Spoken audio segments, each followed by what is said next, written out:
lebih optimis Ya, untuk terus ya. menghadapi, untuk mendampingi mereka untuk Ya. tumbuh. Karena Hmm. saya juga mengikuti pertumbuhan mereka dan saya sangat menyenangi itu. Kami sebagai ibu orang tua juga ikut juga bertumbuh lebih banyak. Alhamdulillah. Jadi Teteh merasa ini timingnya pas ya, pas di awal-awal masa anak-anak tuh masih kecil, masih masih bisa bertumbuh bersama gitu dengan anak-anak begitu ya. Ya, betul. Ya, Jadi alhamdulillah. tindakannya preventif ya, bukan kuratif. Dan Iya insya Allah betul. kan ini menjadi apa upaya yang lebih ringan daripada ketika nanti sudah terlewat gitu. Hmm, hmm, Ini hmm, kan kemudian motivasinya mudah-mudahan bisa menular ke keluarga, hmm. baik yang kakak Mudah-mudahan maupun dengan Teteh iya, konsisten memulai duluan bisa jadi gambaran ya buat anggota keluarga iya, yang lain ketika diajak, oh seperti apa memang yang hidup dengan kehidupan naturalnya, yang kemudian mendidik itu dengan pendidikan organik. Jadi ada bayangan ya ketika melihat keluarga Teteh. Karena keluarga iya Teteh betul dari teh. awal. Terlebih saya kan ini juga jadi korban perguruan tinggi yang sebenarnya saya memilih jurusan itu tanpa sebelumnya saya mengetahui potensi diri gitu. Jadi kayak apa sih Oh, ngabis-ngabisin waktu gitu ketika hmm, yang dicari itu apa dalam pendidikan gitu. Jadi makin merasakan hmm, bahwa pendidikan sejati itu harusnya yang bagaimana gitu. hmm, hmm, hmm, hmm. Kalau dulu pas kuliah emang nggak kerasa ya Teh ya? Hampa teh sampai S2 lulus juga hampa teh. Ya Allah, oh gitu sampai S2 Teh. Iya, Masih terasa hampa lulus Teh. hampa teh asa punya ijazah juga ini pas itu kan jurusannya ekonomi. Sementara ternyata potensi bakat saya bukan di ekonomi gitu, bukan yang Hmm. ketekunan-ketekunan, harus lebih ke hubungan sosial. Jadi kayak saya tidak memiliki kepercayaan diri ketika saya menyerahkan ijazah ini untuk di nanti selanjutnya apa yang kemudian saya bisa kontribusi dengan masyarakat gitu. Mhm, mhm, mhm. Jadi aduh capek-capek kuliah berapa puluh tahun ya gitu. SGT nggak kepake, aduh. Iya ya, kalau dihitung dari SD sampai kuliah ya luar biasa ya. Enggak loh. Mhm, mhm. Nah sekarang dengan pemahaman Teteh di kehidupan natural, justru Teteh jadi lebih rileks Teh.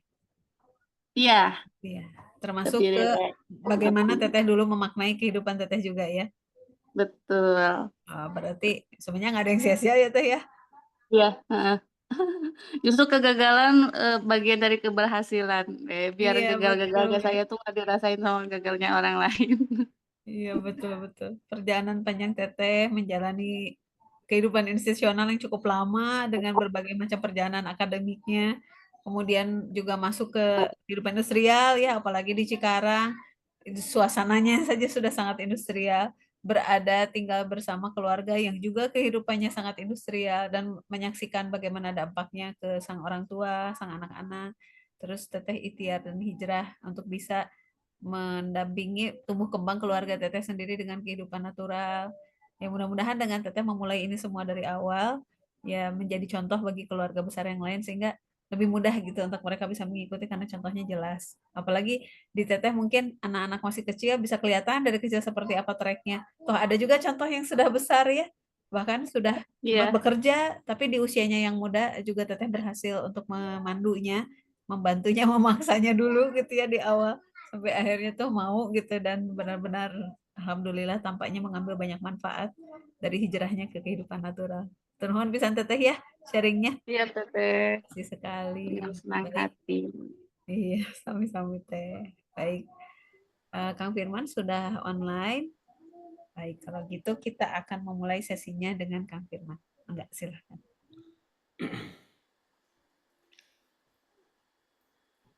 Bismillahirrahmanirrahim. Assalamualaikum warahmatullahi wabarakatuh. Selamat sore Bapak Ibu, rekan-rekan sekalian. Alhamdulillah kita bertemu kembali sesi yang ketiga dalam program pendampingan keluarga pendidik organik. Dalam dua pertemuan sebelumnya kita sudah sama-sama diskusi tentang 4 bentuk kehidupan dan bagaimana dalam kehidupan yang sesungguhnya yang nyata adalah kehidupan natural dan adanya kehidupan institusional, industrial dan virtual itu menjadi urusan-urusan yang harus secara bijak kita kelola agar adanya kehidupan tadi berguna membantu kehidupan natural yang sesungguhnya. Namun pada kenyataannya saat ini tiga bentuk kehidupan tadi seringkali menyimpangkan manusia dari kehidupan naturalnya, kehidupan yang sesungguhnya. Nah, oleh karena itu Bapak Ibu rekan-rekan sekalian, kembali kami jelaskan atau kami tegaskan ya, sebenarnya pendidikan organik ini sangat sederhana saja. Kita kembali kepada kehidupan natural, kita kemudian menciptakan kehidupan natural itu menjadi sistem keseharian hidup kita di keluarga dan di masyarakat, serta kita mengajarkan hal tersebut kepada anak-anak kita. Tujuannya apa? Tujuannya agar kita sadar bahwa kita adalah insan spiritual yang diberi tugas hidup di realita natural untuk sementara waktu saja, sejak kita lahir sampai batas usia kelak kita mati. Tertunai tugas kehadiran kita di dunia, entah tepatnya untuk maksud dalam rencana apa, dalam garis rentang sejarah yang mana kita dihadirkan di dunia ini, itu Allah yang maha mengetahui rencananya. Namun yang penting kita sudah jalankan tugas kita. Sebenarnya sesederhana itu saja, ada kalau Bapak Ibu ya. BC BC ada mau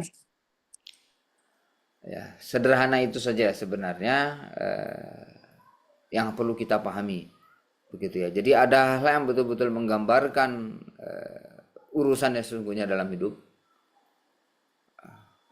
Itulah yang paling penting untuk betul-betul kita pahami dan kita jalankan. Nah, namun memang seiring peradaban manusia, manusia dengan kreativitasnya, dengan daya pikirnya, dengan interaksinya, dengan realita dunia, dengan segala macam isinya, kadang-kadang manusia itu bisa menciptakan urusan-urusan baru yang makin dia geluti, makin dia dalami, bisa membuat dia semakin asik, begitu ya. Tetapi hal-hal yang pokok justru terlupakan, ya. Misalnya Bapak Ibu, rekan-rekan sekalian ya, ada orang senang memasak, begitu ya. Kalau orang senang memasak, dia akan mengolah bahan-bahan yang ada. Dari bahan-bahan yang ada, dengan kreativitas manusia, manusia bisa mengolah menjadi puluhan atau bahkan ratusan jenis makanan. Itu dari satu bahan yang ada. Belum lagi jika manusia tersebut ingin menambah bahan-bahannya. Ya. Saya ingin mencari bahan-bahan yang lebih variatif. Seperti itu.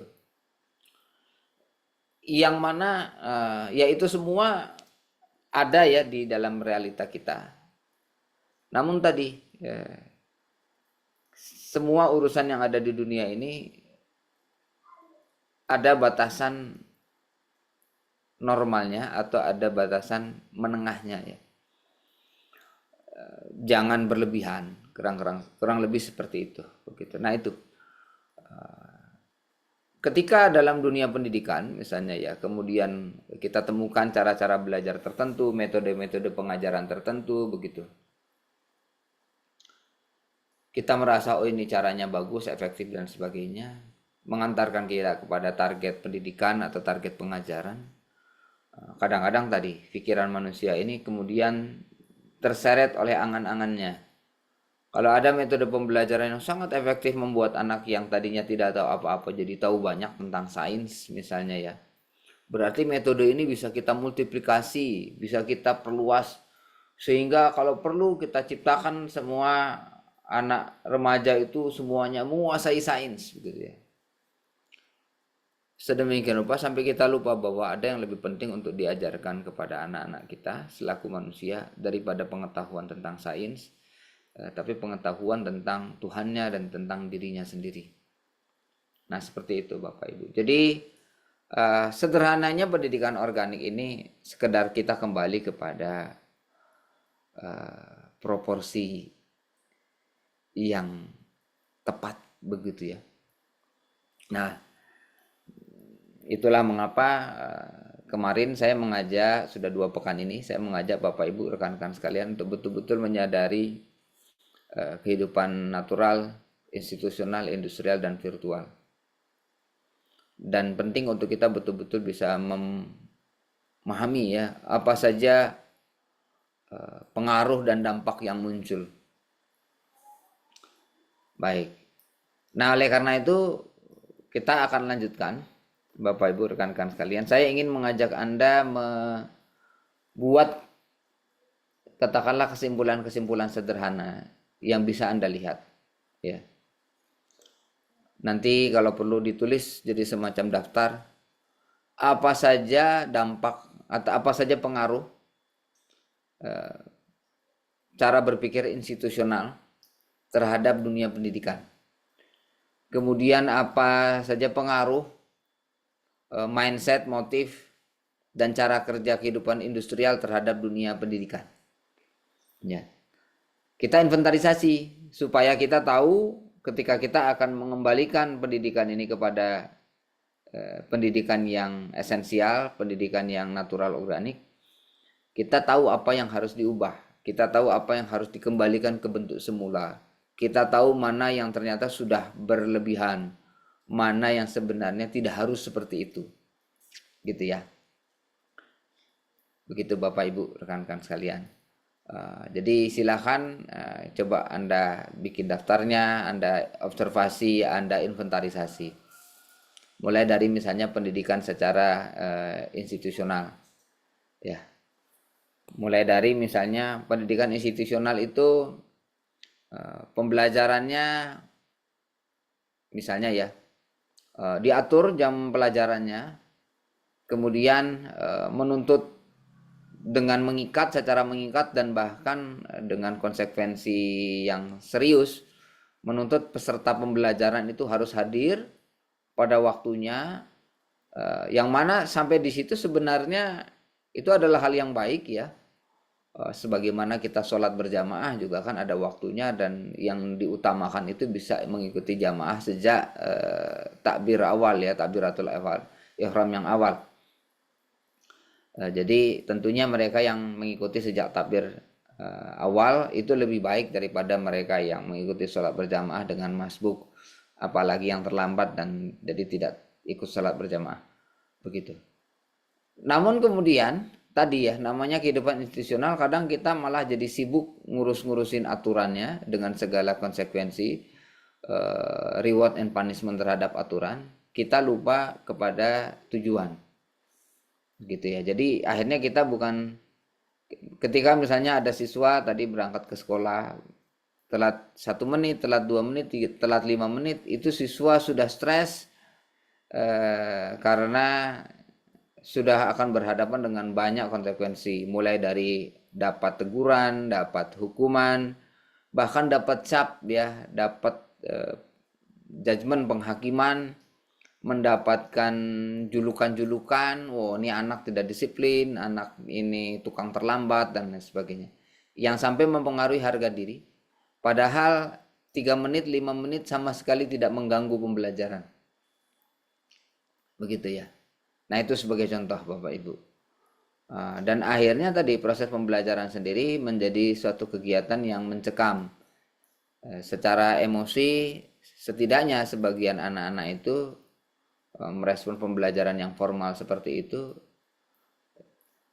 dengan rasa gelisah, seperti itu ya. Itu sebagai contoh Bapak Ibu. Dan hal yang sama misalnya berlaku kepada gurunya, begitu ya. Jadi dalam pembelajaran formal itu kita akhirnya ribut-ribut urusan waktunya, begitu ya. Dan urusan waktu ini banyak bentuknya ya, mulai dari bentuk waktu yang bersifat harian. Ya, misalnya bahwa pembelajaran tiap jam pelajaran itu ada jadwalnya begitu. Sekali lagi Bapak Ibu, saya memaklumi jika Anda merasa itu lebih enak seperti itu, lebih nyaman seperti itu, lebih teratur dan sebagainya. Betul, saya sepakat. Jalankan keteraturan tersebut. Namun ketika ada hal-hal yang belum bisa sepenuhnya selaras dengan keteraturan itu, kita jangan ngeributin itunya, gitu. Jadi keteraturan tadi kan sebagai sebuah cara untuk efektifkan proses ya. Namun kondisi kan kadangkala tidak ideal. Itu sebagai contoh.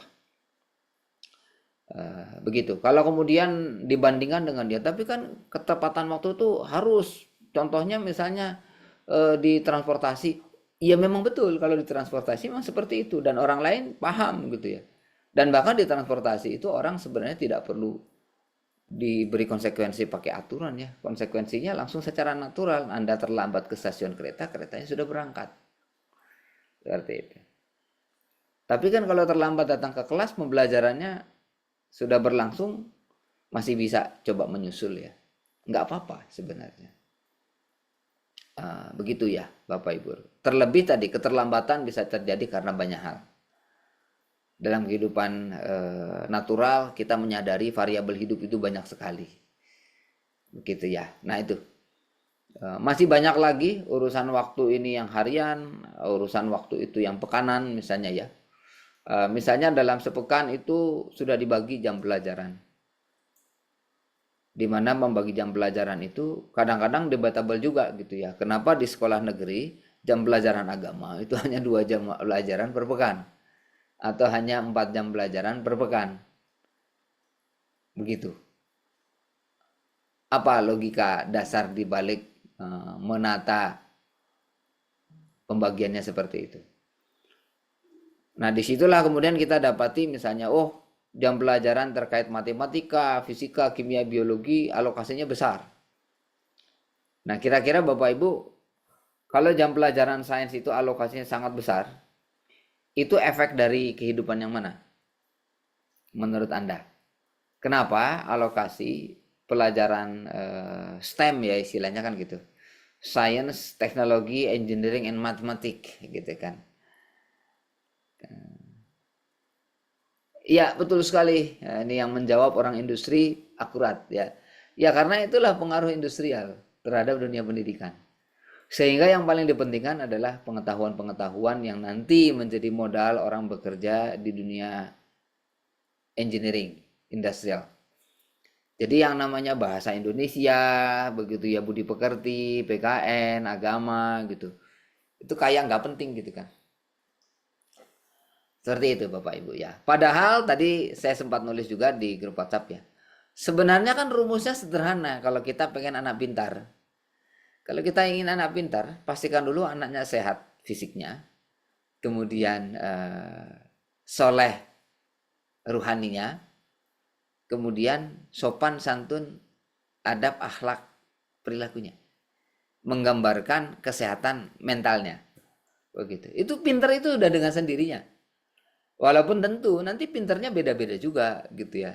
Ada yang pintarnya bahasa, ada yang pintarnya logika, ada yang pintarnya rasa, ada yang pintarnya gerak, ada yang pintarnya dalam menjelajah alam, ada yang pintarnya dalam bersosialisasi dengan masyarakat, ada yang pintarnya dalam berkreasi, ada yang pintarnya bersastra, bahasa dan sebagainya.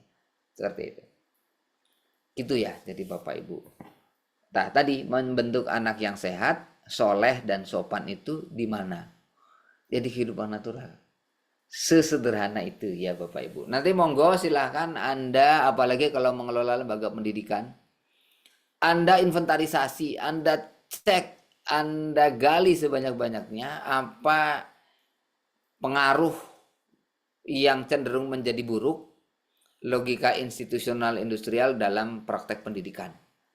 Begitu. Kalau pengaruhnya positif, bagus. Kita juga perlu inventarisasi dan itu kita kembangkan. Di saat yang sama kita cek ya pengaruh yang berdampak buruk dari pola-pola hidup institusional industrial terhadap praktek pendidikan. Ya, standarisasi yang begitu kaku, seperti itu. Pengukuran yang cenderung mekanistik dan seterusnya. Masih banyak lagi Bapak Ibu, rekan-rekan sekalian. Nah, sedemikian rupa sehingga kita akhirnya lupa sebenarnya kita mesti ngajarin apa kepada anak-anak kita, kepada generasi di bawah kita, kepada penerus negeri ini, pada penerus keluarga Anda, pada penerus desa kampung halaman Anda. Kita jadi lupa harus ngajarin apa. Nah Bapak Ibu, rekan-rekan sekalian, dalam kesempatan ini mari kita perjelas. Pendidikan organik, kurikulumnya itu ngajarin apa. gitu ya. 5 aja sebenarnya intinya ya, simple. Yang pertama, mengajarkan kepada anak-anak kita untuk mengenal Tuhannya dan menjalin, memelihara relasi dengan Tuhannya. Begitu. Apa yang sering kita dengar, kita kenali, sudah kita ketahui sebagai hablum minallah, begitu ya. Seperti itu. Jadi kita diajarkan bagaimana ma'rifatullah, bagaimana mengenal Allah, mengenal Tuhan kita. Seperti itu. Dan kita mengajarkan itu bukan karena kita mengkonsepsi sendiri. Karena sebenarnya dari manusia pertama, itulah yang ilmu pertama kan itu ya. Ilmu pertama Nabi Adam itu ya bahwa saya adalah, apa saya ini? Oh, saya manusia. Kok saya ada? Saya menciptakan kamu, kata Allah begitu. Seperti itu. Jadi itu ilmu pertama manusia, bahwa saya itu adalah manusia dan saya diciptakan oleh Allah. Allah itu adalah Tuhan saya. Itu 3 kalimat ilmu paling mendasar. Saya adalah manusia, saya diciptakan oleh pencipta saya, dan pencipta saya adalah Allah. Allah dengan segala sifat, nama-namanya yang mulia dan kemahakuasaannya. Udah, ini udah ilmu titik, ini ilmu pertama lah istilahnya begitu Bapak Ibu. Nah, gimana caranya ilmu pertama ini kemudian menjadi benih yang menumbuhkan akar, menumbuhkan batang, menumbuhkan ranting, memunculkan daun. Ini yang tugas kita pelihara. Gitu ya. Jadi itu yang pertama. Dan ya ini istilahnya ini ilmunya Nabi Adam. Begitu ya. Setelah itu muncul yang kedua. Tentang ilmu tentang atau relasi dengan alam ini, begitu ya, dengan realita kita. Itu juga sama, Nabi Adam itu kan kemudian sama Allah diajarkan nama-nama benda-benda, nama-nama manusia, nama-nama semua anak keturunan Adam itu Nabi Adam itu tahu, begitu. Jadi, dan disitulah kelebihan Nabi Adam dari makhluk yang lain. Ternyata kepadanya Allah bisa mengajarkan nama-nama benda-benda yang kelak nama-nama dan benda-benda itu semua adalah menjadi amanah pengelolaan di bawah Nabi Adam, ya itulah tugasnya. Begitu.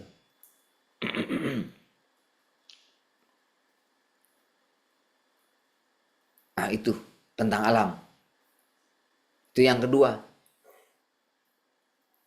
Yang ketiga, kembali kepada diri kita, relasi dengan keluarga kita. Ya kalau buat manusia kita di bumi saat ini, urutannya itu memang jadinya dengan Allah dulu, setelah itu baru dengan keluarga. Karena kan kita lahir, kalau Nabi Adam kan tidak dilahirkan ya. Nah kalau kita ngomongin yang di dunia aja lah. Jadi kalau anak-anak kita, jadi ilmu tentang Allah, ilmu tentang agama sebagai turunannya, itu bagian yang pertama. Yang kedua ilmu tentang keluarga. Bapak Ibu rekan-rekan sekalian, hari ini Anda bisa melihat ke kanan ke kiri, ke sekeliling Anda, orang-orang di sekitar Anda. Siapa yang dalam hidupnya punya konsep keluarga dan siapa yang dalam hidupnya tidak punya konsep keluarga. Itu sudah kemudian dengan jelas menggambarkan siapa yang hidupnya itu mengarah kepada kehidupan yang tenang dan siapa yang hidupnya itu sedang mengarah ke kehidupan yang penuh masalah, terutama masalah interpersonal. yaitu manusia-manusia yang tidak punya konsep keluarga. Itu biasanya banyak masalah dengan orang-orang di sekitarnya. Yang mana ya namanya manusia ya. Saya umur 45 udah mau 46. Nanti masuk umur 50 berlanjut, mudah-mudahan dikasih sehat, panjang usia, masuk 60. Ya, di usia 50-an 60-an saya sudah bakal sibuk tuh nikahkan anak saya satu persatu. 6 anak. Nanti dapatlah kan 6 keluarga besan begitu. Itu jadi makin ruwet itu relasi keluarganya. Kalau tidak pandai, tidak punya konsep keluarga, relasi itu muncul banyak masalah. Termasuk saya jadinya harus ngawasin anak-anak saya. Gimana mereka dalam pernikahannya. Sambil saya sendiri sebagai orang tua berharap ada saatnya mereka pun mau mulai balik ngurusin saya, bantuin saya. Ternyata di usia 60-an butuh diantar anak, butuh dibantu ini itu, begitu ya. Gitu ya.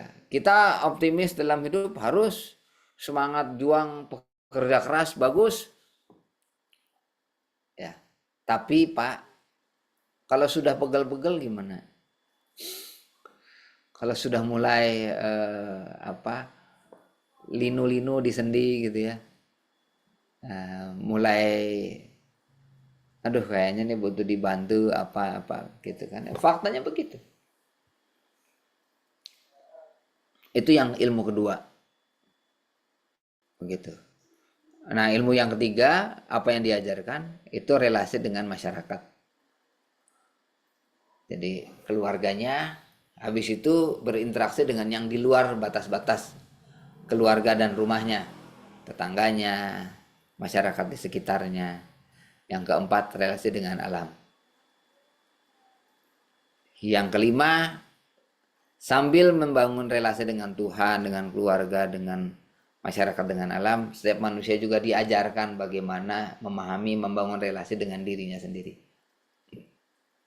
Jadi isi pendidikan organik itu 5 itu Bapak Ibu. Dan sebenarnya hampir semua ilmu sudah masuk di dalam 5 ini. Sekedar beda jarak dan level kerumitan. Misalnya begini Bapak Ibu. Ketika kita bermasyarakat, kita akan melakukan aktivitas jual beli misalnya. Itu yang namanya ilmu ekonomi perdagangan. Itu kan turunan dari ilmu bermasyarakat. Begitu. Kemudian ketika kita bermasyarakat, oh di masyarakat ini ada pemimpin, ada wilayah, ada daerah administratif, RT, RW, kelurahan, kecamatan, kabupaten, ada kota, ada provinsi, negara. Akhirnya muncul ilmu tata negara, pendidikan kewarganegaraan dan sebagainya. Gitu ya. Ya itu semua adalah ilmu bermasyarakat. Seperti itu. Nah, yang penting adalah dalam kita mempelajari ilmu tersebut, itu runutannya bagaimana, begitu ya. Dan ilmu itu dipelajari untuk apa? Dalam pendidikan organik, ilmu dipelajari agar kita sepenuhnya memahami realita. Sehingga kita bisa menunjukkan perilaku yang benar, perilaku yang baik, perilaku yang tepat, sesuai dengan realita yang sedang berlangsung. Kita bisa memanfaatkan realita dengan baik, kita bisa bermanfaat juga bagi realita dengan manfaat yang baik. Seperti itu. Jadi sebenarnya berilmu itu sama sekali nggak ada urusannya dengan ujian, sama sekali tidak ada kaitannya dengan angka-angka gitu loh. Bisa itu kita hilangkan sepenuhnya, itu boleh-boleh saja. Yang terpenting yang harus ada itu adalah pemahaman dan pengamalannya. Orang bisa menjadi mekanik yang ahli di dunia industri ya, dengan dia belajar, berlatih dan termasuk diuji. Tapi dalam semua proses itu tidak harus ada kelas, tidak harus ada nilai atau yang bahasa zaman kita kecil dulu namanya disebutnya sebagai Kalau orang Sunda bilang punten ya. Ada yang nyebutnya ponten apa kayak gitu. Nilai gitu ya, nilai di atas kertas. Tidak harus ada sebenarnya. Karena nilai di atas kertas itu beda guru sudah bisa beda nilai. Gitu loh. Kalau kemudian orang berpikir dengan metodologi sains ya katanya ya sudah kita standarisasi ujiannya. Begitu ya, dengan cara diberikan soal-soal. Pertanyaan berikutnya, bagaimana kita yakin soal yang diberikan itu memang menjadi alat ukur yang tepat untuk kompetensi yang kita ingin lihat. Kalau ingin lihat kompetensi, mestinya yang dilihat itu diamati langsung adalah prakteknya, bukan soalnya. Gitu, karena kalau soal itu sendiri tadi belum tentu mewakili berbagai macam kasus yang ada di dunia praktek. Terus kemudian pertanyaan saya berikutnya, orang kalau ngerjain soal boleh lihat rumus atau tidak? Kan katanya nggak boleh ya. Kalau lihat rumus itu dianggap nyontek katanya begitu.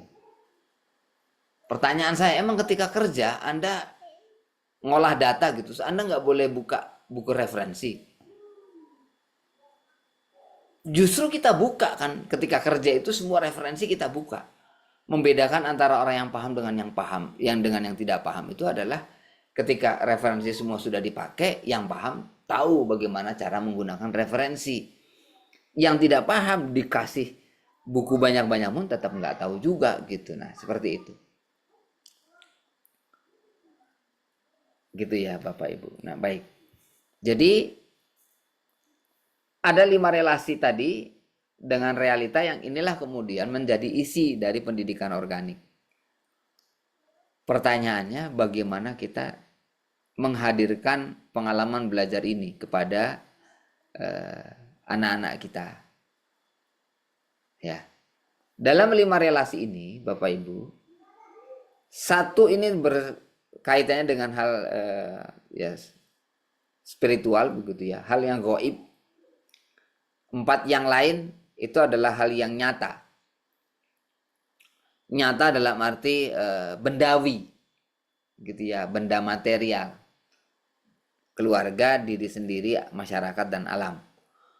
Berkenaan dengan Allah dan segala hal terkait kehidupan rohani kita itu hal yang gaib. Karena gaib kita tidak bisa mengindra. Karena tidak bisa mengindra, maka kita mempelajari ilmu agama itu berbasis teks, wahyu, dan sunnah serta hadis Rasulullah Shallallahu Alaihi Wasallam. Itu aja. Jadi ilmu yang berbasis dari teks, kemudian kita memahami realita atau memahami sesuatu, yaitu adalah ilmu agama aja sebenarnya. Yang lain itu berbasis dari realita, bukan dari teks. Kalau sudah ada textbook, buku ini misalnya ya, nih, ini buku judulnya 4 cara untuk membaca orang begitu ya. Membangun raport. Raport itu relasi positif dengan orang lain. Ini kan dari praktek menjadi buku. Begitu loh Bapak Ibu. Orangnya praktek dulu jadi buku. Contoh lain, ini saya random aja ya ngambil buku yang ada di meja saya. Good to Great. Menjelaskan tentang organisasi-organisasi yang hebat, organisasi-organisasi yang kuat itu bagaimana sebenarnya wujudnya. Sama, dari realita, diteliti realitanya, diamati, diobservasi, jadi buku. Gitu kan. Apalagi banyak Bapak Ibu. Jadi basisnya itu realita, bukan textbook, bukan ruang kelas, bukan teori-teori yang ditulis guru di papan tulis. Itu hanyalah cara antara gitu ya.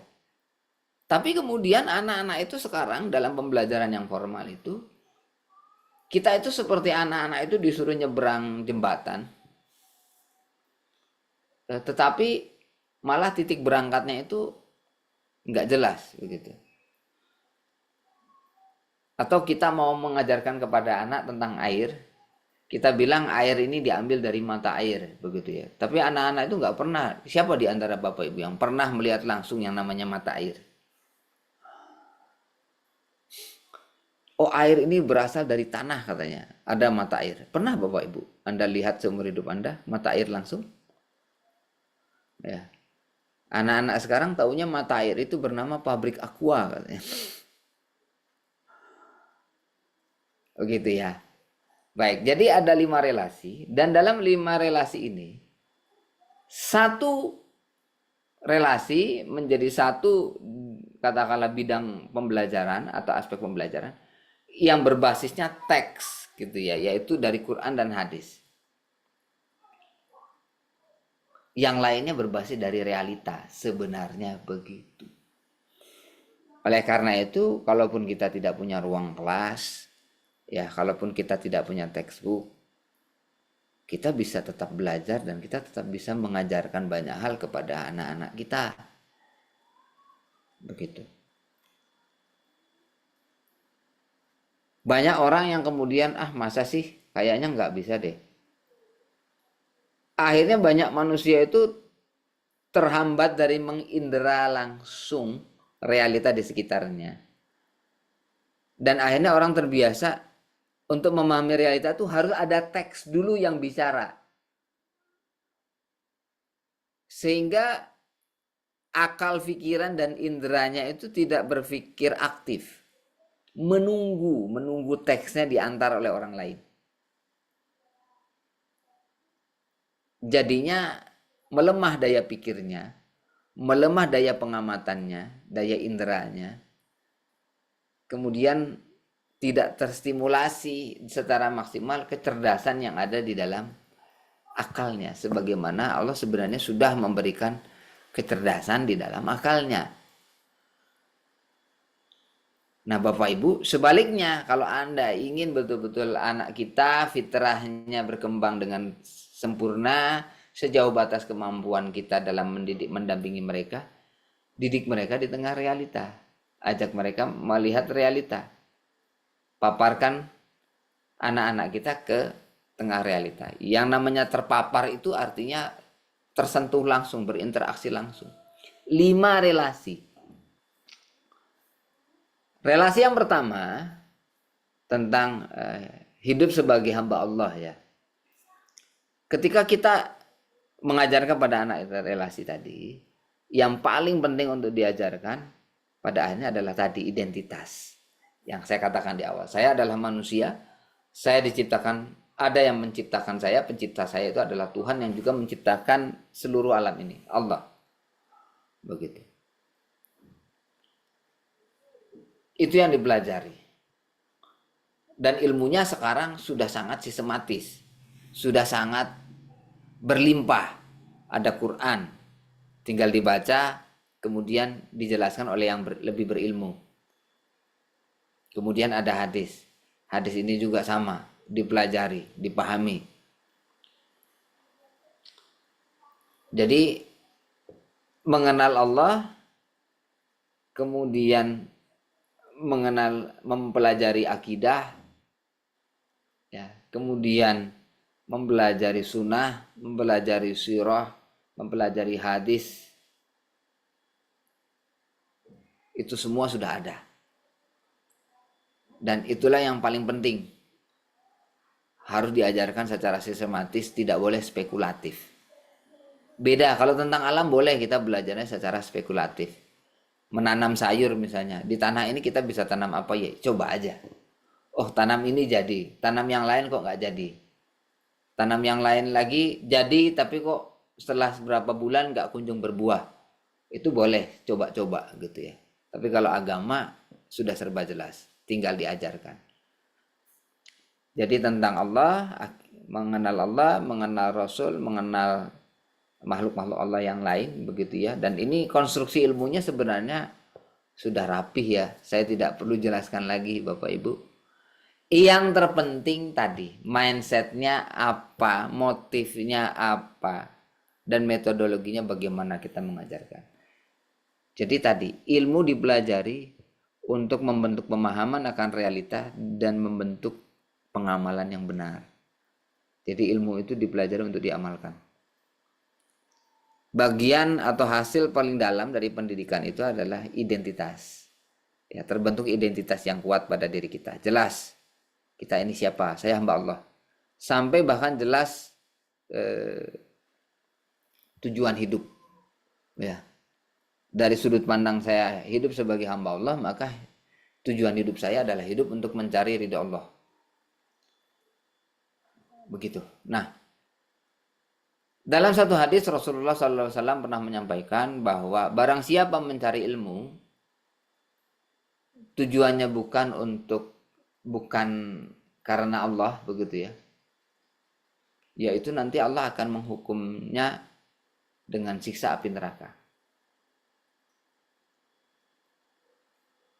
Kita mungkin pernah mendengar hadis tersebut dan kemudian kita merasa kayaknya aman-aman aja gitu ya. Tapi ternyata belum tentu. Ya. Tadi kan di grup WhatsApp ada juga yang membagikan, itu Pak Acan ya. Tapi kayaknya di grup WhatsApp yang besar ya. Nanti saya bagikan ke grup kecil. Ustaz Zaidul Akbar membahas hal tersebut.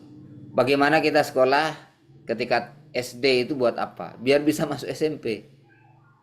SMP biar bisa masuk SMA. SMA biar bisa kuliah. Kuliah biar bisa kerja. Kerja biar bisa dapat uang. Jadi kita mencari ilmu ya hanya untuk dunia. Dan ternyata itu kondisi kita kalau seperti itu kita sebenarnya terancam. Terancam dengan hukuman. Terancam dengan kerugian. Yang benar hidup ini kita belajar ya untuk beramal sebagai hamba Allah. Minimal ya dimulai dari belajar ilmu agama itu sendiri. Ya kita belajar ilmu agama untuk mencari keridhaan Allah. Jadi kalau belajar ilmu agama itu sampai diperlombakan Bapak Ibu.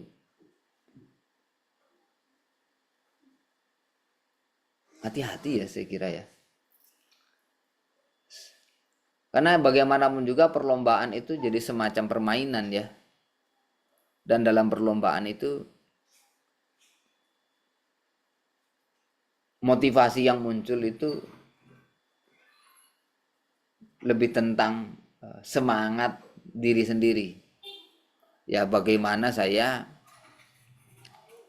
bisa menjadi yang terbaik dibandingkan yang lain. Saya kira ini hati-hati begitu ya.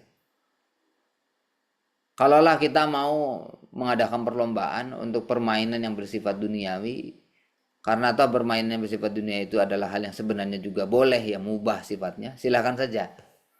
Tapi saya malah berpikir untuk urusan yang kaitannya sama agama, mungkin kita nggak butuh lomba-lomba sebenarnya ya. Begitu. Walaupun sekali lagi ini tuh sudah sangat lazim sepertinya dilakukan di mana-mana. Perlombaan itu untuk memotivasi begitu ya. Namun ya akhirnya orang berlatih itu motivasinya buat apa? Untuk menjadi pemenang, untuk menjadi yang terbaik, untuk mendapatkan hadiah begitu ya. Itu baik. Jadi itu yang pertama. Ya, oleh karena itu kita perlu mengenalkan tentang akidah, kemudian akidah uluhiyah, rububiyah, uluhiyah, kemudian ada akidah asma wa sifat begitu ya. Kemudian belajar Quran, hadis tentang Rasulullah, sunnah Rasul, sirah Rasulullah, para sahabat dan sebagainya. Itu diajarkan. Kemudian baru masuk ke belajar tentang keluarga. Ini belajar keluarga tentang apa ya? Pertama tentang konsep keluarga itu sendiri. Ya. Konsep keluarga Bapak Ibu itu banyak sekali di dalam Al-Quran. Ya, itu yang harus kita ajarkan kepada anak-anak kita.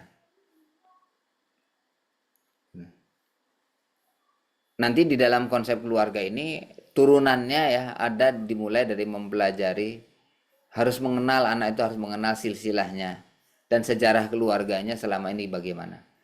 Setelah itu bagaimana adab interaksi di dalam keluarga, adab anak kepada orang tua kepada anak, kakak kepada adik. Bagaimana adab kita kepada orang yang statusnya muhrim kita, yang statusnya bukan muhrim kita, itu bagaimana. Banyak sekali sampai ke urusan waris begitu ya. Banyak sekali ilmunya tentang tata krama, urusan-urusan interaksi di dalam keluarga. Habis itu bagaimana kita di dalam keluarga juga saling tolong menolong, saling bantu membantu, bersinergi. Itu mesti diajarkan. Dan ini jauh lebih penting untuk diajarkan sekali lagi daripada ngajarin bahasa Inggris, daripada ngajarin matematika, daripada ngajarin IPA, IPS begitu. Jauh lebih penting. Ya, jauh lebih penting seorang anak yang memiliki adab akhlak yang baik kepada orang tua dan kepada keluarga, meskipun dia tidak punya ijazah dan katakanlah bukan orang yang kaya begitu ya, daripada orang ijazahnya tinggi kaya raya tapi nggak punya adab sama sekali kepada orang tua dan saudara. Anda boleh pilih yang mana. Pilih menantu seperti apa Pak Bu ya, Anda punya dua pilihan tadi. Yang satu calon menantu tadi ya, adab akhlaknya kepada keluarga, kepada orang tua, kepada saudara betul-betul bagus. Cuma dia memang tadi tidak punya ijazah, ala kadarnya saja gitu ya, apa yang dia miliki sumber daya, dan somehow katanya buat dia itu cukup. Allah memberi saya segini, bagi saya ini cukup.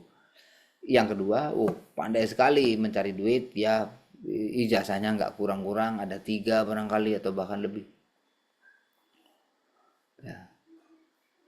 Banyak ijazahnya, kok 3 ya, 6 lah gitu kan, SD, SMP, SMA, kuliah, S1, S2, S3, 6 ijazah, luar biasa. Tapi begitu adab akhlak sama keluarga buruk.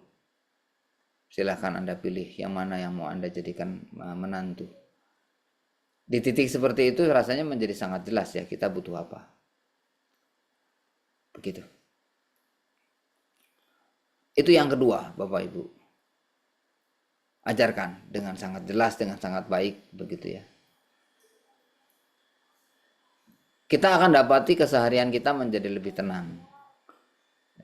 Relasi orang tua anak baik, suami istri baik, anak kepada orang tua baik, kakak adik baik juga gitu kan, seperti itu. Dengan keluarga besar pun baik, seperti itu. Masuk ke yang ketiga, tentang relasi dengan masyarakat. Ya, ini ilmu yang luas Bapak Ibu, ilmu yang luas, dan sebenarnya dari perspektif ini ya, berbagai macam ilmu yang ada di pendidikan formal itu jadi menemukan tujuannya gitu ya. Belajar PKN buat apa? Belajar sosiologi buat apa? Belajar ekonomi buat apa? Jadi ketika kita berinteraksi ya, belajar tentang ilmu kemasyarakatan, semangatnya sudah jelas. Bagaimana hidup kita itu di dalam bermasyarakat itu, hidup kita itu dengan akhlak yang baik, akhlak yang mulia, dan keberadaan kita itu berguna, membantu, bermanfaat bagi orang-orang di sekitar kita, bagi masyarakat kampung halaman kita, bagi masyarakat kota di mana kita berada. Nanti seiring waktu anak kita ini akan berkembang kapasitasnya di dalam berbagi manfaat. Tadinya berbagi manfaat dengan tetangga yang dekat, kemudian punya kapasitas untuk berbagi manfaat lebih luas lagi. Seperti itu. Itu. Yang keempat, ajarkan tentang alam. Bagaimana alam ini sebagai tanda-tanda kebesaran Allah, itu dulu. Kemudian yang kedua, alam ini sebagai nikmat sumber daya hidup yang Allah berikan kepada kita. Seperti itu yang kedua. Nanti dari yang kedua ini muncul turunan-turunan ilmu-ilmu praktikal ya, budidaya, konservasi, sains dan sebagainya. Itu aja. Nanti 4 itu sudah diajarkan, otomatis nanti muncul ilmu yang kelima tentang diri sendiri. Jadi semacam kesimpulan, dalam relasi saya dengan Allah, saya adalah hamba Allah. Saya itu dimudahkan di dalam amal soleh yang mana. Saya itu diciptakan sebagai laki-laki, maka sebagai laki-laki kewajiban ibadah saya seperti apa. Saya ternyata diciptakan sebagai wanita, maka fikih wanita bagaimana. Akan tahu. Oh, saya adalah anak dari orang tua saya.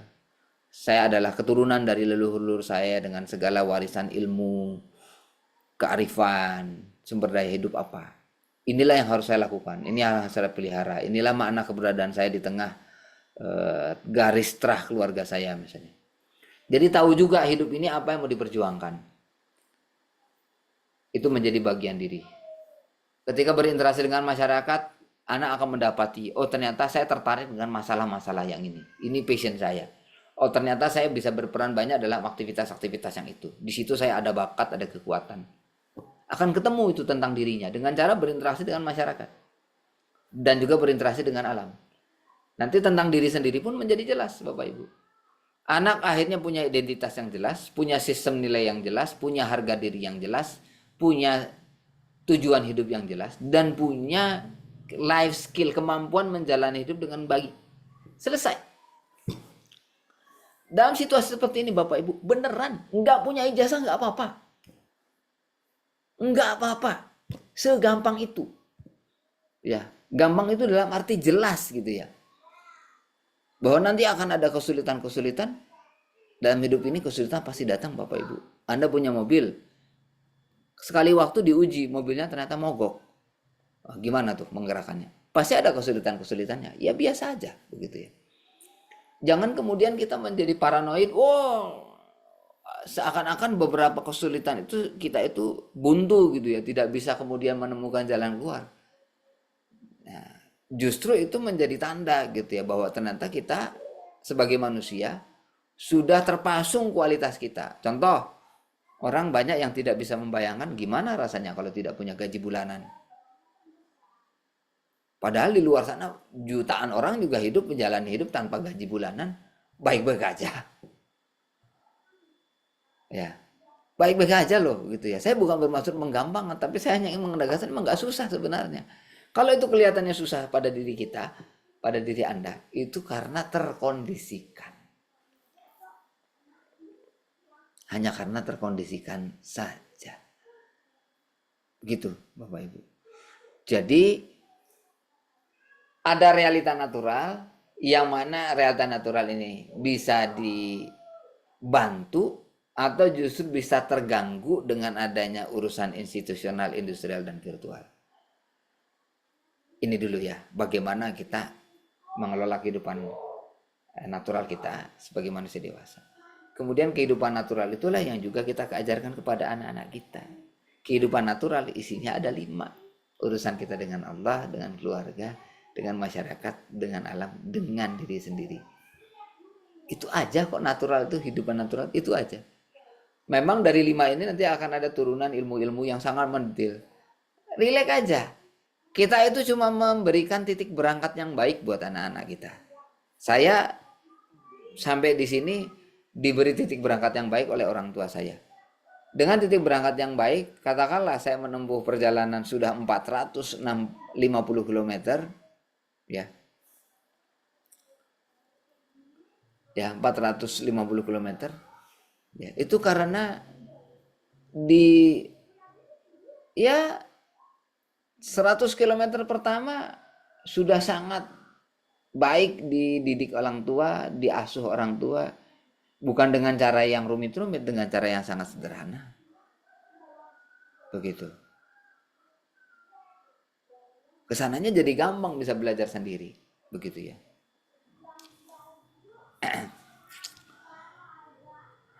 Baik. Nah, ini ada pertanyaan dari Teh Irfa ya. Gitu. Jadi mudah hidup ini, nggak punya ijazah sekalipun, asalkan satu, sadar diri. Saya adalah manusia, saya adalah hamba Allah, saya punya panduan hidup. Ya, itu dipelajari, itu dipahami, dihayati, diyakini. Penting Bapak Ibu. Nah ini saya tambahan ini. Kebanyakan orang itu dibilang tahu, pas ditanya percaya. Tapi begitu ditanya yakin nggak? Enggak. Kenapa tidak yakin? Karena kita tidak terbiasa melatih diri kita untuk memilih dan bahkan mempertaruhkan dunia ini demi mempertahankan akidah kita, demi mempertahankan dan mengutamakan akhirat kita. Enggak apa-apa saya kehilangan jabatan, yang penting saya tetap jujur dalam pekerjaan. Jangan saya diajak korupsi. Mau dipecat saya nggak peduli. Itu namanya yakin. Enggak apa-apa saya diberhentikan dari pekerjaan kalau ternyata di pekerjaan ini wanita tidak boleh pakai kerudung. Mendingan saya keluar.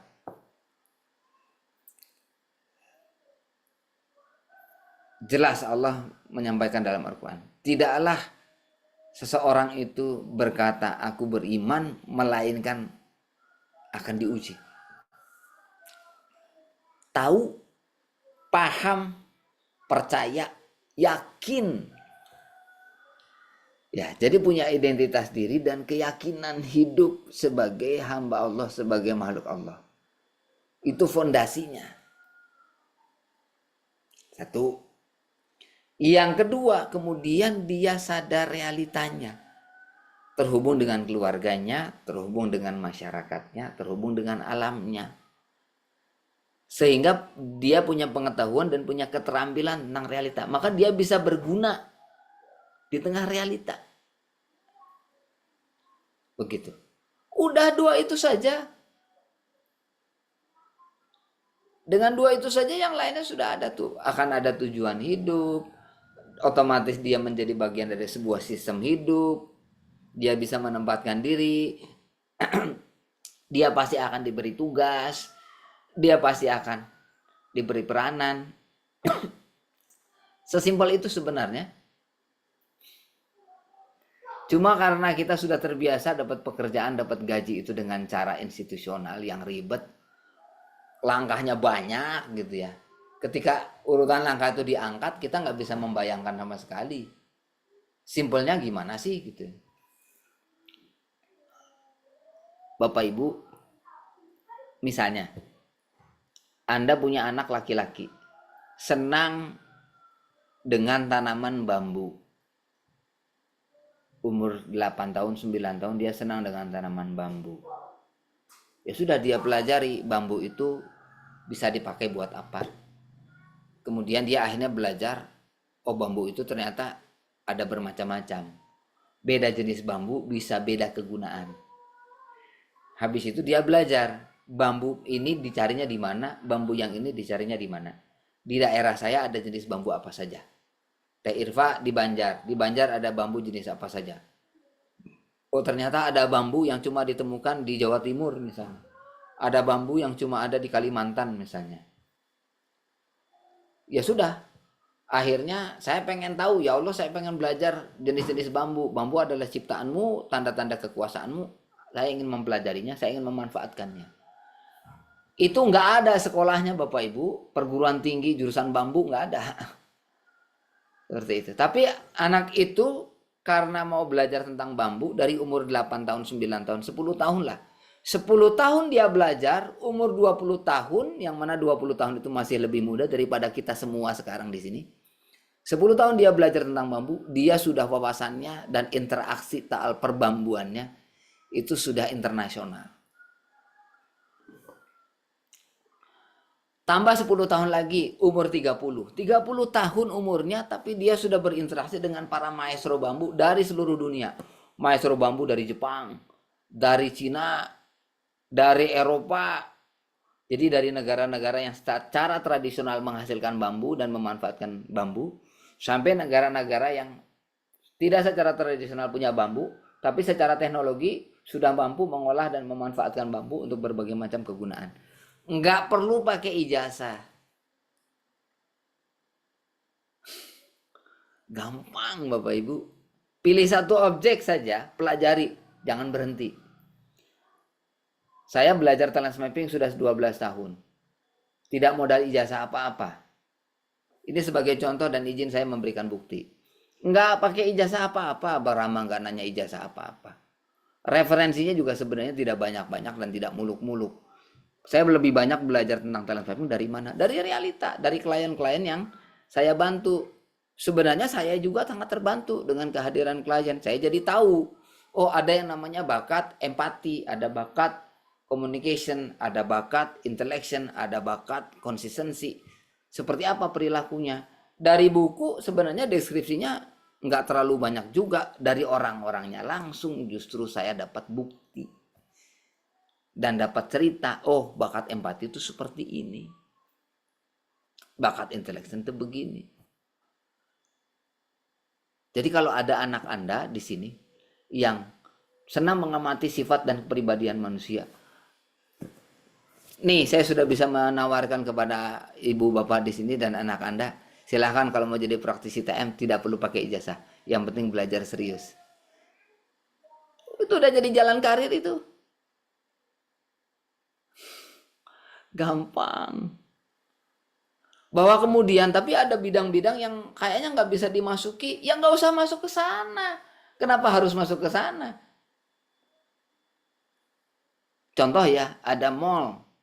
Untuk masuk mall itu katanya harus vaksin dulu 3 kali. Saya vaksin sekali, cukuplah vaksin sekali, nggak usah 2 kali 3 kali, sehat-sehat aja misalnya. Toh pemerintah juga mewajibkan sekali saja, 2 kali 3 kali tidak wajib. Berarti nggak apa-apa, nggak bisa masuk mall? Nggak apa-apa Bapak Ibu. Ada apa sih masalahnya kalau hidup kita nggak bisa masuk 1, 2, 3 mall? Nggak apa-apa kan?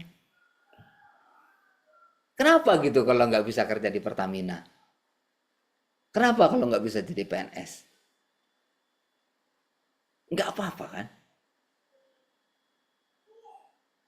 Seperti itu. Bukan berarti punya ijazah itu nggak boleh. Enggak lah, saya tidak bermaksud menyampaikan hal itu.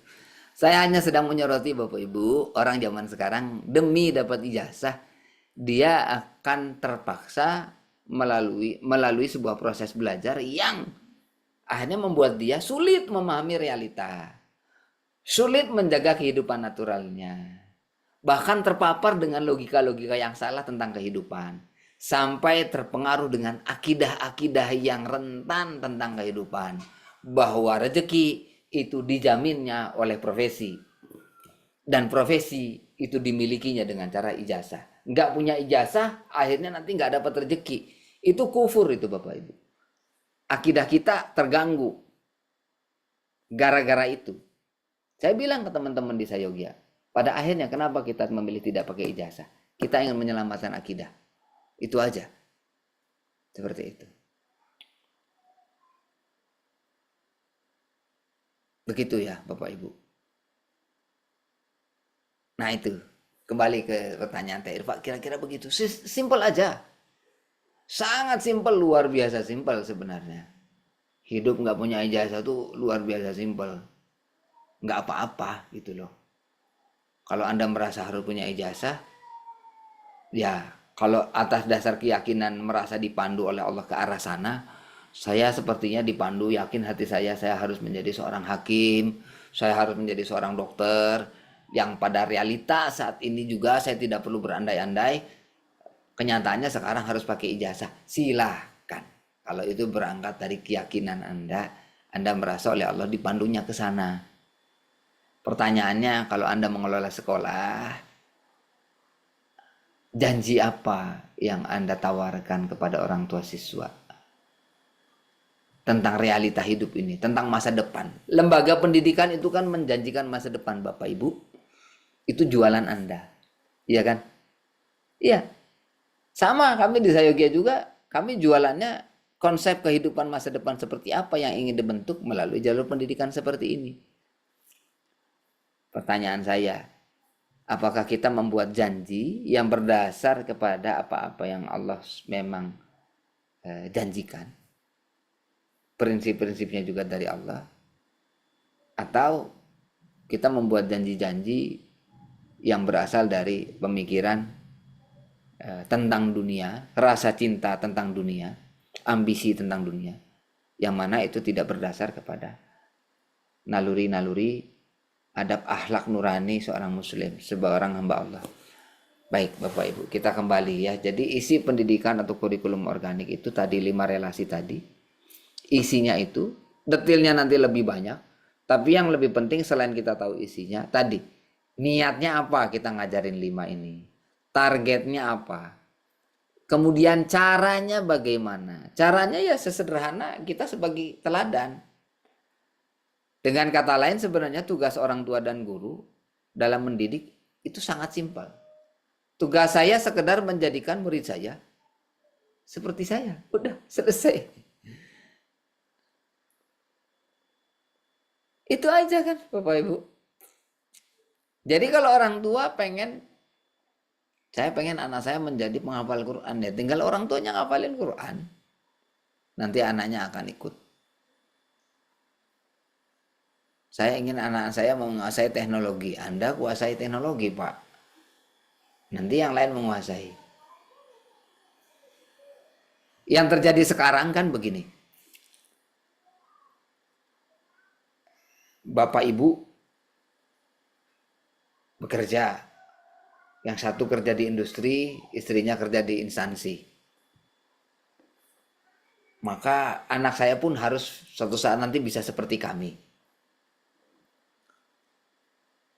Tapi anaknya diceritakan tentang bagaimana sang ayah menekuni bidangnya, jarang juga. Sang ibu menjalankan bidangnya, jarang juga. Yang diajarkan bukan isinya, tapi yang diajarkan sekedar ambisi dan prosedurnya saja. Kalau ada seorang ayah pekerjaannya industri, boleh melatih anaknya untuk juga bekerja di industri, bagus malah. Tapi yang tadi Bapak Ibu, yang diajarkan itu adalah keterampilannya, kompetensinya. Ya, kalau Anda seorang programmer, Anda ajarkan anak Anda bikin program, bahasa pemrograman, oh bagus sekali, nanti anak Anda dekat dengan Anda, Pak. Kedekatan itu akan sangat berkesan bagi dia.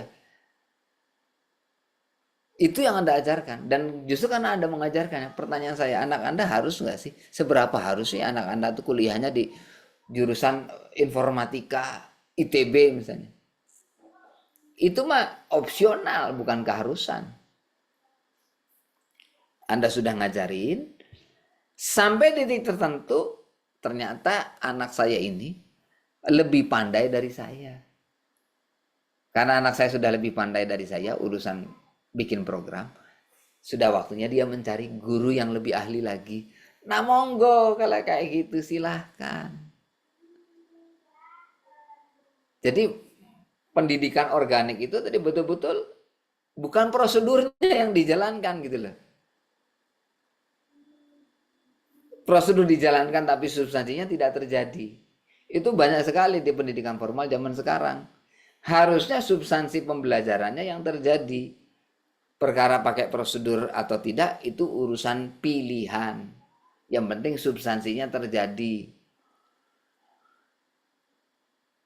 Ketika saat ini di banyak tempat demi prosedur substansi justru tidak ada, tidak dihantarkan, mendingan saya nggak ikutan prosedur-proseduran begitu demi mengantarkan substansi.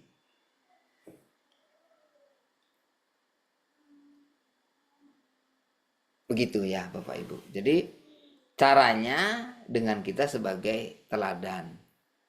Dan oleh karena itu naluri kita sebagai orang tua dan sebagai pendidik, sebagai guru itu akan kita manfaatkan secara maksimal. Efeknya apa?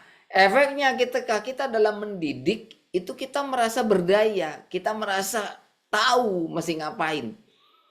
Kita punya kemandirian dan bersandar kepada naluri yang Allah tanamkan dalam hati kita untuk mengasuh, untuk mendidik, melatih dan mendewasakan anak.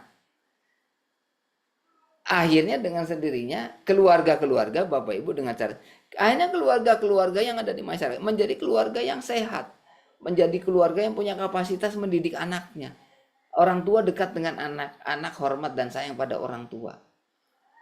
Bapak Ibu, dengan pendekatan dan mindset pendidikan organik ini kita sedang menyembuhkan masyarakat. Kita sedang menyembuhkan, memulihkan kehidupan keluarga-keluarga. Mengembalikan kehidupan ini kepada garis kehidupan yang sesungguhnya. Jadi mengapa kami di sini sedemikian katakanlah sebagian orang menganggapnya ekstrim, sebagian orang menganggapnya kok kayaknya aneh dan ngotot banget gitu. Kenapa sih? Karena yang mau kami benahi, yang harus kita selamatkan, yang harus kita luruskan itu besar sekali dan banyak sekali.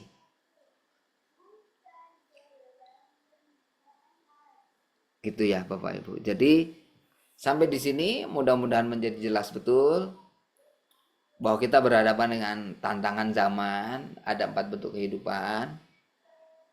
Mana kehidupan yang sesungguhnya dan kehidupan institusional, industrial, virtual itu menghadirkan tantangan apa saja, dan bagaimana kehidupan natural kita memang sudah terpengaruh begitu jauh oleh 3 bentuk kehidupan yang lain dengan segala permasalahan yang muncul. Kita ingin menyembuhkan, kita ingin memulihkan, kita ingin mengembalikan kepada kehidupan yang tenang, kehidupan yang sehat, kehidupan sesuai dengan fitrah. Ke situ kita kembalikan keadaan keluarga kita, sambil kita ajarkan kepada anak-anak kita. Kelak dia menghadapi masa depan, tahu, dan dia tidak terseret lagi dengan perputaran roda zaman. Jadi Bapak Ibu, memang zaman ini sedang seperti menggelinding ke arah selatan. Sementara hidup kita harus kita bawa ke arah barat atau bahkan ke arah utara. Gimana caranya anak-anak kita itu tidak terseret? Ketika kebanyakan orang memang terseret. Seperti itu. Ya. Mulai dari keluarga. Kalau satu keluarga sudah mantap, yakin, jelas, sederhana di benak kita, maka kita bisa menjalankan praktek pendidikan organik ini naluriah. Tidak harus kebanyakan referensi. Tidak harus kebanyakan teori. Yang penting kita saling bertukar pengetahuan, insight, pengalaman. Dan tentu saja selalu meminta panduan dari Allah. Kita baca Quran kita baca hadis sunnah Rasulullah, kita pelajari, kita ikuti itu. Kembalinya ke sana kok nanti. Simple begitu ya. Kehidupan itu menjadi simple. Kita akhirnya makin sadar rezeki memang Allah yang mengatur. Jodoh Allah yang ngasih, anak Allah yang ngasih, rezeki Allah yang ngasih, penghasilan Allah yang ngasih, kesempatan kerja Allah yang ngasih. Relasi yang sehat dengan masyarakat Allah juga yang memberi. Tempat lingkungan yang baik, masjid yang dimakmurkan dengan ibadah, dengan ilmu yang benar, Allah akan kasih. Kita akan didekatkan oleh Allah kepada tempat-tempat yang seperti itu. Allah akan kumpulkan kita dengan orang-orang yang juga baik, dengan orang-orang yang juga lurus niatnya. Seperti itu. Jadi Bapak Ibu, singkat kata, kita ini stafnya siapa? Kita itu member sistem apa? Sistem institusi, sistem industri, atau kita hanya bermain-main di dunia virtual, atau kita adalah hamba Allah di tengah realita natural. Barangkali Bapak Ibu, sebagai titik kesimpulannya, pendidikan organik ini sebenarnya itu saja.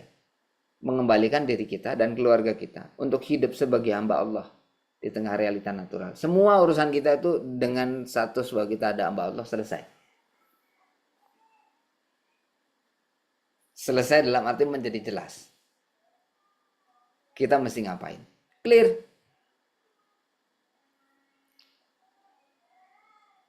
Selama ini kita memahami bahwa rezeki Allah yang memberikan. Tapi kita memahaminya secara klise.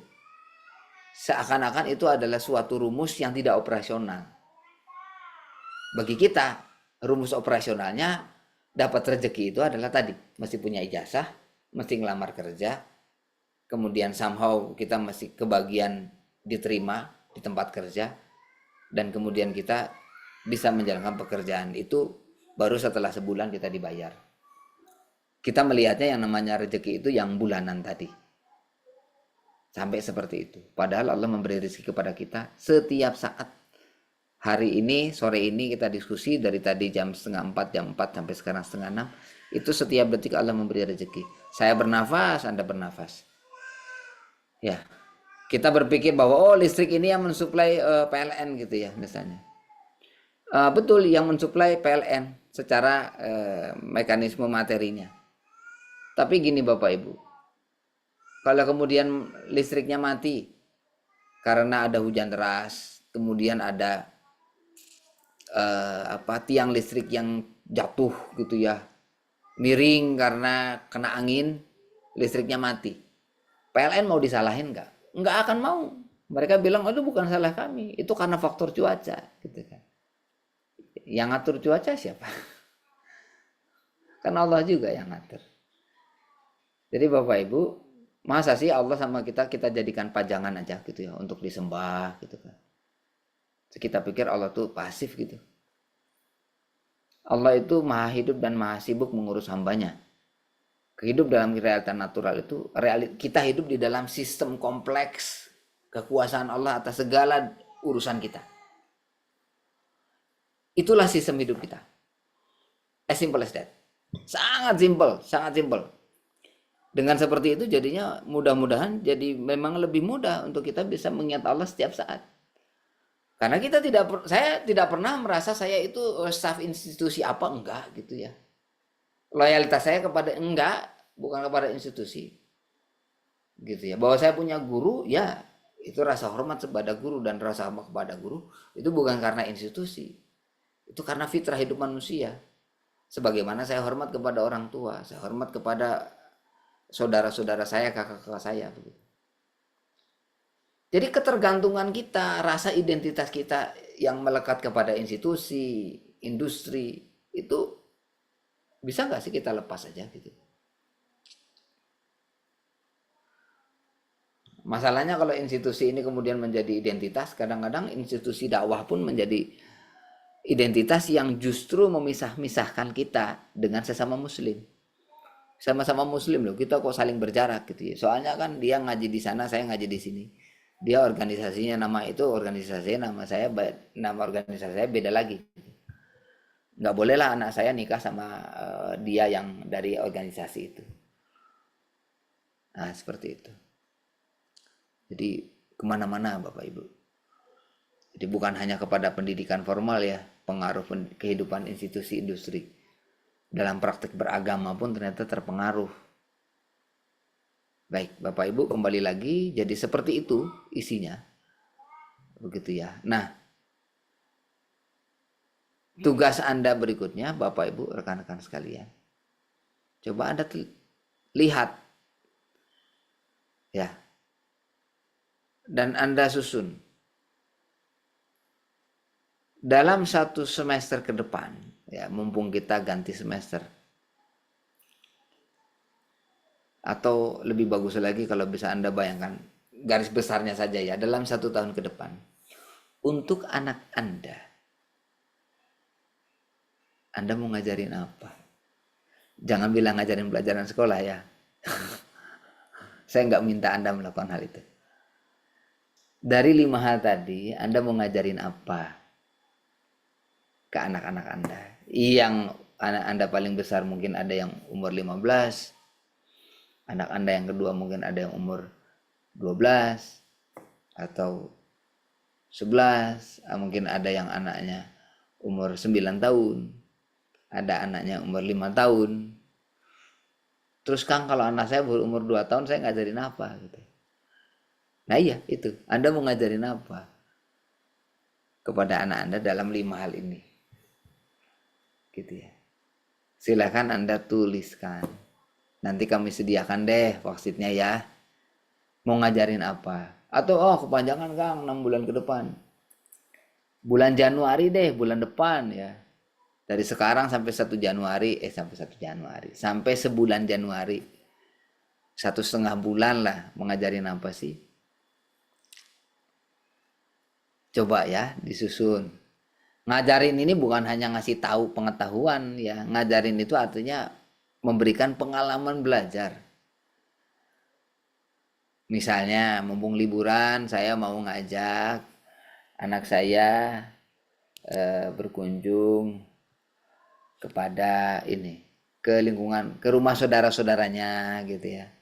Memperjelas kembali hubungan tali silaturahim, hubungan darah, paman, bibi, pak de, bude, kakek, nenek, anak saya harus tahu semua, misalnya gitu. Nah ini Bu Kiki Sri ya, saya terus terang bingung, anak saya sudah besar semua, sudah kuliah dan sibuk kelas 2 SMP. Tenang Bu, masih banyak yang harus diajarkan Bu. Yang sudah kuliah ini kan belum nikah toh? Gitu. Yang mulai dari tentang agama ya. Ya ini sama kebetulan ya, Bu Kiki Sri sama Pak Rahmat Suwanda anak-anaknya sudah pada besar. Kan ada 5 hal tadi ya. Ya kita pantau satu persatu. Urusan agama gimana sholatnya.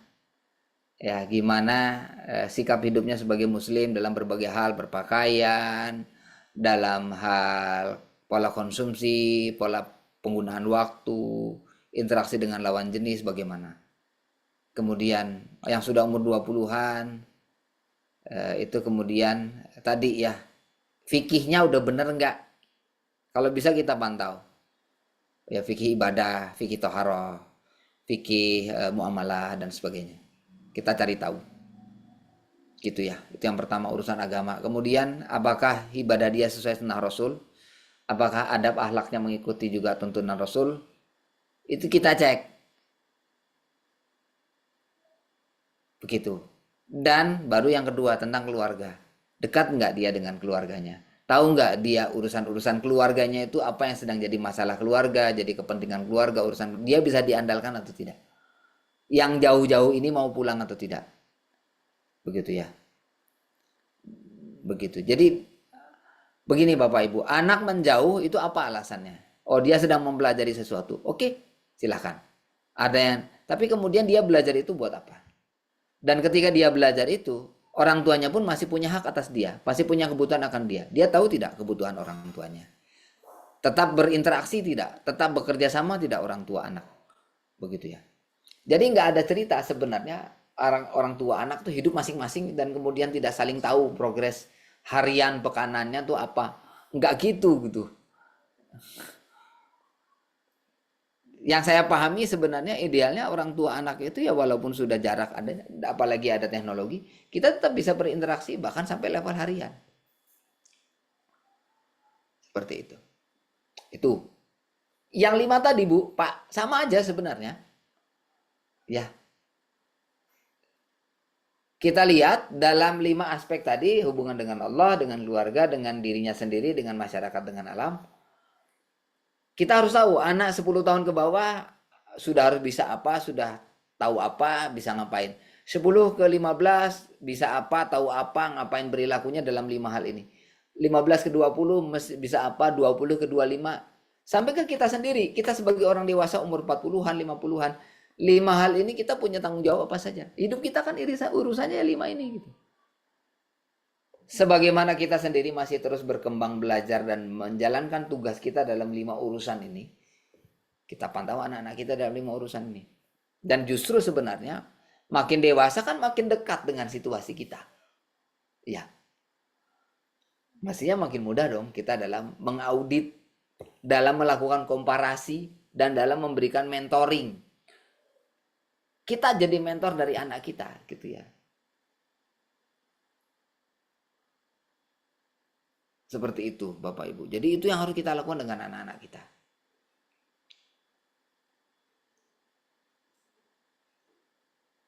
Jadi hidup di dalam keluarga itu memang senantiasa saling terhubung. Pendidikan formal itu seringkali tanpa sadar sejak usia yang relatif dini anak itu sudah telah dilepas dari sistem keluarga. Yang memenuhi isi pikirannya adalah sistem institusional, sistem industrial tadi gitu. Gitu, Pak Rahman, Bu Kiki, Sri. Baik Bapak Ibu, ya silakan dilihat anak Anda usia berapa. Pada masing-masing usia anak Anda, saya sebagai orang tua mau ngapain? Ini Bu Novita Juanda bertanya. Ada 10 tahun, 6 tahun, 3 tahun. Untuk penerapan setiap usia kelima tadi berarti beda-beda. Betul. Begitu ya.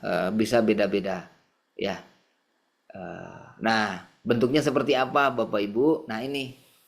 Saya nanti mau ngasih link video rekaman materi keluarga mandiri mendidik.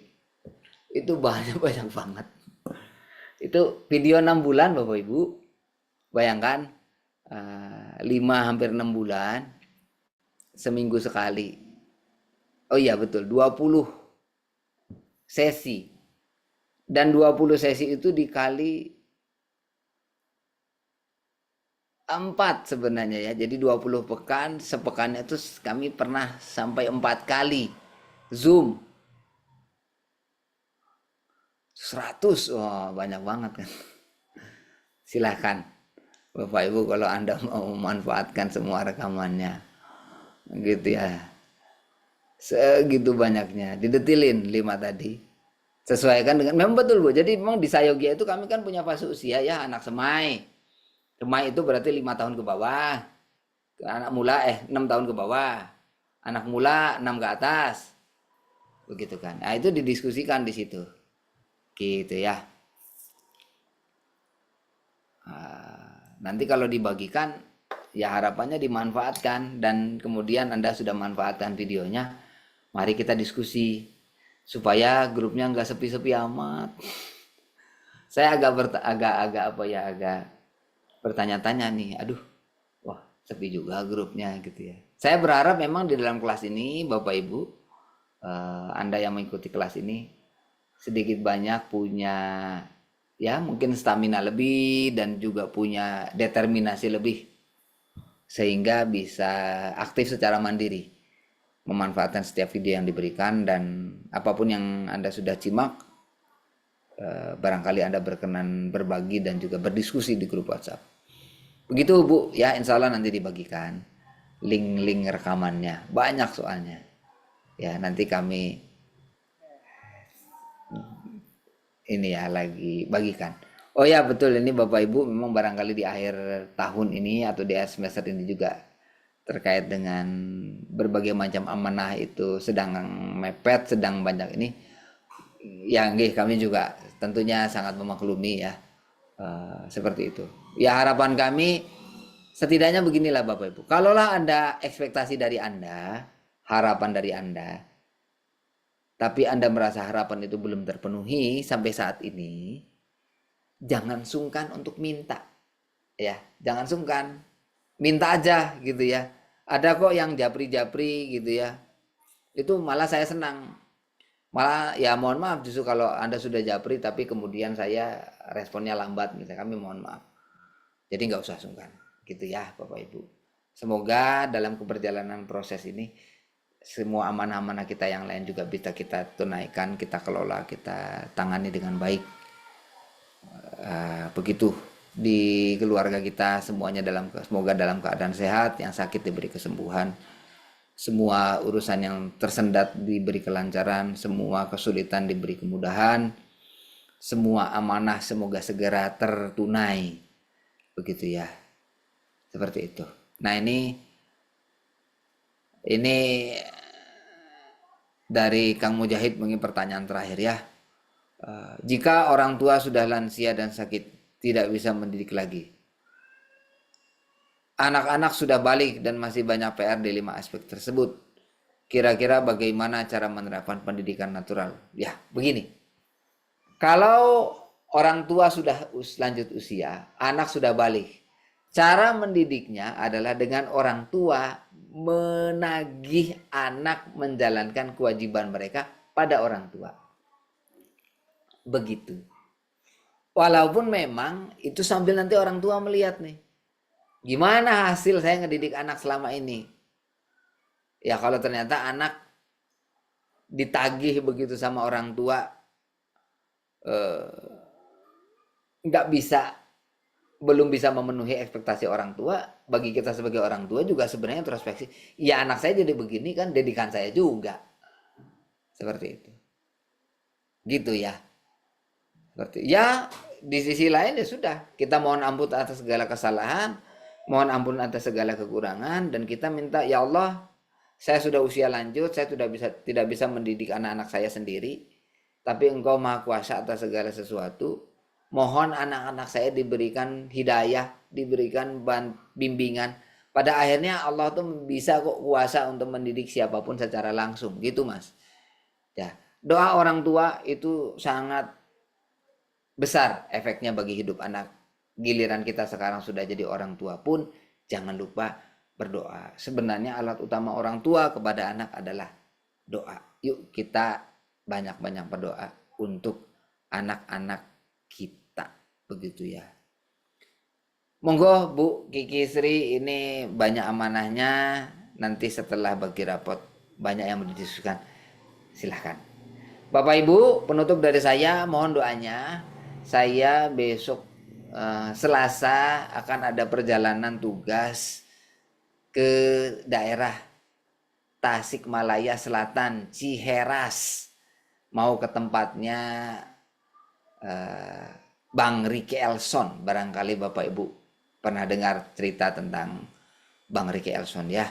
Di sana mau sharing tentang talent mapping dan juga sekilas tentang pendidikan organik kepada guru-guru SD yang ada di daerah Ciheras sana. Dengar-dengar cerita ada sekitar 30-an guru yang akan hadir, hampir 40 katanya. Ya mohon doanya supaya perjalanannya bisa lancar dalam cuaca yang mungkin juga sedang banyak hujan.